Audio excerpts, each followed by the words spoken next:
जय परमेश्वर भाइयों, हिंदू मुसलमान अंग्रेज सभी भाइयों को जय परमेश्वर। तो भाइयों, साधनदास महाराज लिखी किताब जगत हित कारणी पेज नंबर 186 से पढ़ करके सुनाते हैं भाइयों। तो यह किताब साधनदास महाराज ने तमाम जान के बच्चे बचने के वास्ते बनाई है। तो भाइयों, हिंदू मुसलमान अंग्रेज साधु संत पंडित फकीर राजा महाराजा और सातों आठों विलायतों के राजा बादशाह व रैयत सबके आगे भाइयों हाथ जोड़ करके अर्ज करते यह किताब जगत हित कारणी एक बार जरूर पढ़े और पढ़ करके इंसाफ करे। तो भाइयों, इंसाफ करने से खुद में खुद मालूम हो जाएगा। तो यह किताब साधनदास महाराज ने अपने खुद की प्रिंटिंग प्रेस छावनी हरानपुरा में भाइयों छाप के प्रसिद्ध किया है। तो यह किताब साधनदास महाराज के मुलाजिम होने के नाते पढ़ करके सभी संसार के लोगों को सुनाते ताकि भाइयों इस किताब का इंसाफ होए। तो भाइयों, अपने अपने औलाद बचने के वास्ते यह किताब पढ़ करके बंदोबस्त करें। तो भाइयों, यह किताब परमेश्वर के लेके आप सभी संसार के लोगों को पढ़ करके सुना दे ताकि आप सब संसार को इन सौदागर महाजनान बनियों के जाल से मालूम हो जाए। तो भाइयों, साधनदास महाराज ने बताया है कि हिंदुस्तान के सौदागर महाजनान बनिए राक्षसी विद्या का पाप चला रहा है। जैसे पहले जमाने में राजा रावण ने चलाया था, उसी तरह से आप बनिए भी चला रहे हैं। जय परमेश्वर भाइयों। वो किताब मुफीद आ मौसम बो जगत हित कारणी अज तसनीफ साधनोपदास मूत वतन मूलक मारवाड़। यह जगत हित कारणी जिसको श्री अनूपदास प्रिंटिंग प्रेस छावनी हरनपुरा में छाप के प्रसिद्ध किया। तारीख 17 अप्रैल सन 1909 जा वैशाखवती 12 संवत 1965। जय परमेश्वर भाइयों, जय परमेश्वर। Page number 186। यो के हाथों से कराते सो इनके वो नौकर है, क्योंकि समुद्र हजारों कोसों में पड़ा है। नहीं मालूम कि कौन से टापू पे कराते, क्योंकि धरती का पेट चौड़ा है।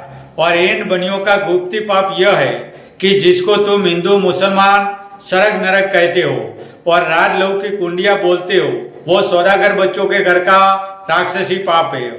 और इसी पाप से बुद्धि फेर देते, इससे कुछ पता नहीं लगता, क्योंकि बुद्धि राक्षसी पाप के जोर से इन सौदागर बच्चों के कब्जे में, इन सौदागर बच्चों के वश में करी हुई है। और जो कि किसी का जहाज वगैरह जावे तो उसको अपने राक्षसी पाप से जाने भी नहीं देते, क्योंकि जमीन के पेट में बाय गोले का दर्द कर देवे तो जहाज उस चक्कर में आके डूब जावे, तो फिर उनका पता किस तरह से लगे।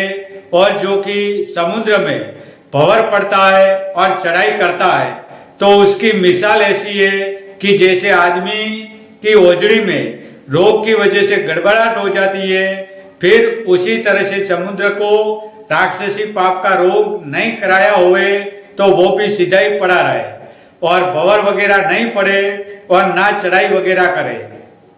परंतु यह बनिए रात दिन जमीन माता के नाम का पाप कराते रहते, इससे भंवर और आहार वगैरह हिलता रहता है और संसार के लोगों की और राजा बादशाहों की ऐसी बुद्धि कैद कर दी है।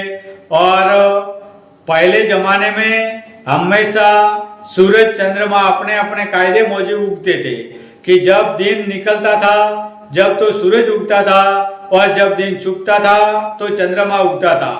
जैसा कि पूनम का उगता है उसी तरह से सदा उगता था। सो संसार में कहते हैं कि सज्जग में चंद्रमा सदा पूरा उगता था। सो जब से चंद्रमा के नाम का पाप कराना शुरू किया तो बदी एकम से चंद्रमा के नाम का पाप करना शुरू करते हैं। तो मावस तक 15 दिन पाप इस तरह से कराते हैं कि बदी एकम को तो थोड़ा पाप करके चंद्रमा को थोड़ा सा घटाते, फिर दूज को एकम से ज्यादा पाप करा के कुछ ज्यादा घटाते, फिर दूज से ज्यादा तीज को पाप कराते। जब चंद्रमा और ज्यादा घटता है फिर तीज से ज्यादा चौथ को पाप कराते, जब चंद्रमा और ज्यादा घटता है।